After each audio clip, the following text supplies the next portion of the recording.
उसमें मैंने कहा था कि 1 मई से आसमान पाकिस्तान के लिए नरम होने जा रहा है, और जो है 9 दिन के बाद आप पाकिस्तान के लिए अच्छी खबरें देखेंगे।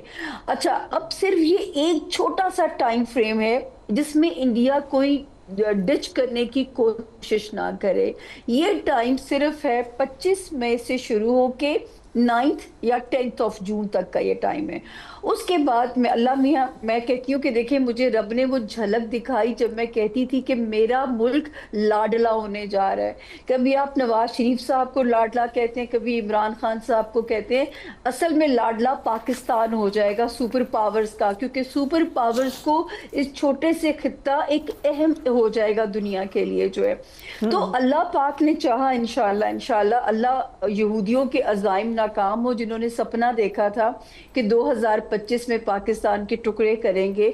एंड उस वक्त में जब उन्होंने सोचा कि वो हमारे टुकड़े करेंगे, तब भी ऊपर से हमारी गैबी मदद स्टार्ट हो जाती है। और सितारा 10 जून से पूरी पावर के साथ पाकिस्तान की गैबी मदद शुरू हो जाएगी। अल्लाह बस सुन ना रहे हो हमें कि जो है ये वाला टाइम फ्रेम, बस हमें विजिलेंट रहना है, हमें चौकन्ना रहना है। और मुझे फरिया जो सबसे प्यारी बात आपकी वसातत से लोगों को कहनी है, मेरा सपना था कि हम एक कौम होके सोचें।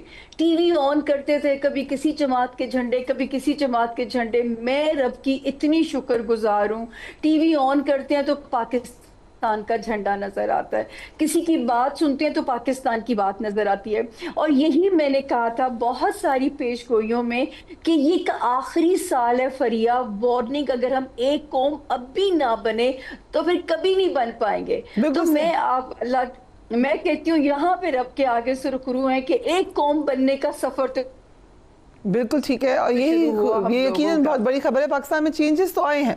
गुलाम अब्बास साहब, आपने कहा था कि एक जी प्रोग्राम और करने पर आप मजबूर हो जाएंगी। So now we doing this programme.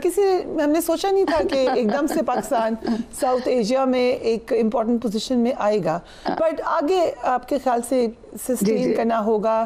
साबिया साहब, अब हम ज़रा गुलाम अब्बास गुल साहब से भी बात करें।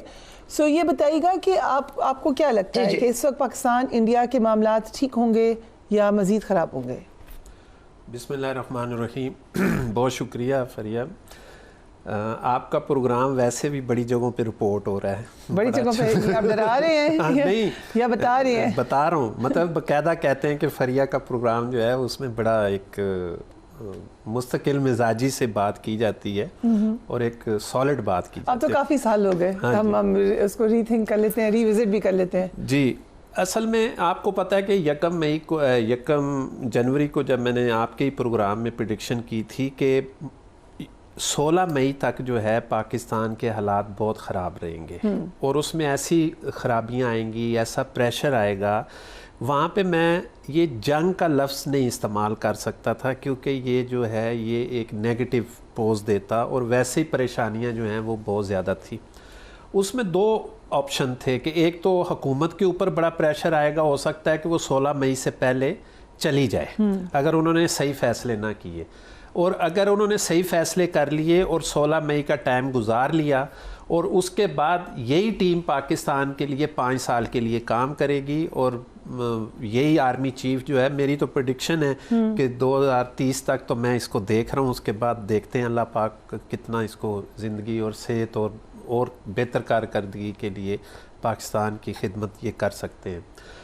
तीसरी बात ये है कि पाकिस्तान के अंदर जो सितारों और सियारों का जो जायचा है ये मेरे पास है। इसमें मैंने 16 मई के बाद की जो चीज़ें ऐड करनी है वो ये है कि अब कोई भी, मैं ये चैलेंज के साथ बात कर रहा हूँ फरिया आपके प्रोग्राम में, कि जो मर्ज़ी हो जाए, अब जो सितारों की पोजीशन है वो पाकिस्तान के लिए इतनी मुस्तहकम और इतनी सॉलिड हो चुकी है कि एक गैप बन रहा है जब 7 सितंबर को चांद ग्रहण लग रहा है पाकिस्तान के लिए, उसमें 7, 8, 9, 10 और 11 ये 4 दिन ऐसे हैं कि जिसके ऊपर पाकिस्तान के अंदर एक सख्ती आ सकती है। 5 दिन बन रहे हैं, 5 दिन बन रहे हैं, 4-5 दिन जो बन रहे हैं, इसमें एक सख्ती बनेगी और उस सख्ती की वजह से एक पाकिस्तान के ऊपर ना एक ऐसा माहौल बन जाएगा कि पाकिस्तान के अंदर एक अफरा तफरी होने का अंदेशा है।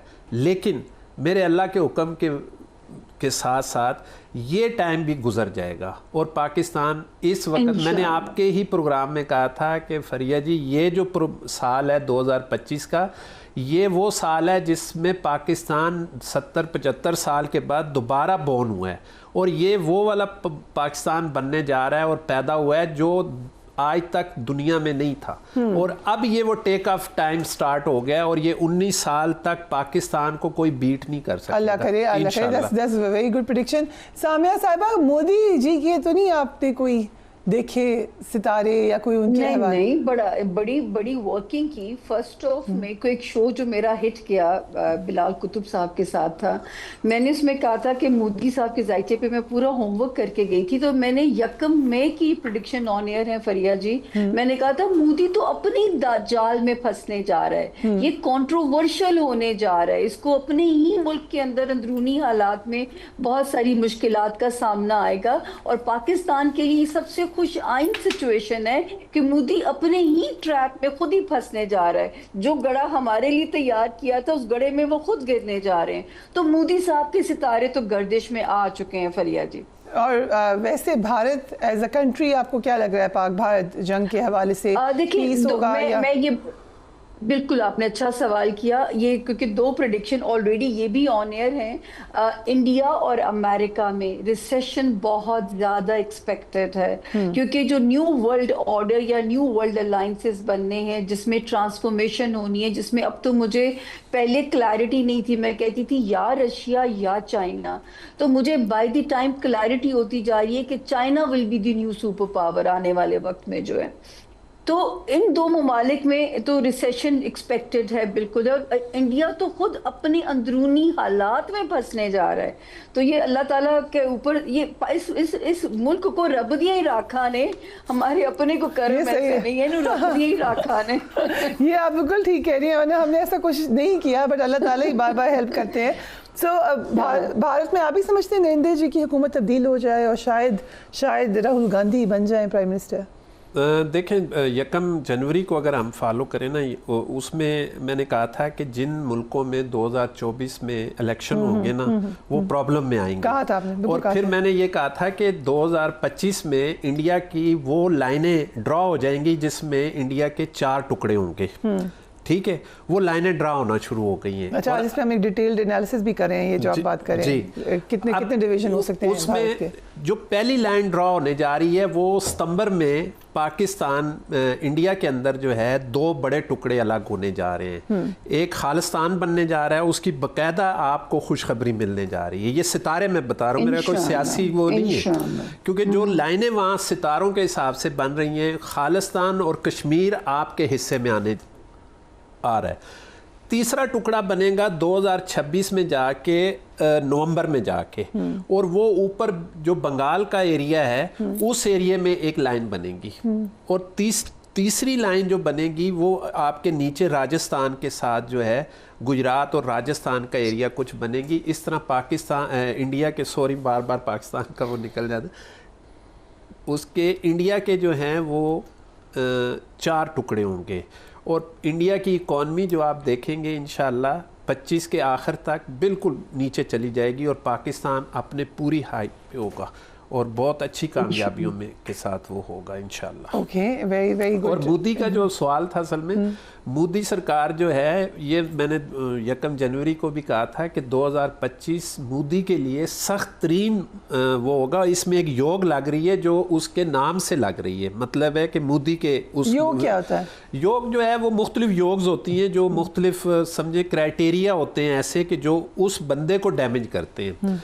तो मोदी का जो मैंने बनाया था जायचा, उसके अंदर 2 योग लगी हैं। 1 अप्रैल में लगी है जो उसने उसके ज़हनी तवाज़न को डिस्टर्ब किया हुआ है, और 1 सितंबर में लग रही है, और उसमें शायद उससे पहले मोदी साहब जो है वो रिज़ाइन करके चले जाएंगे।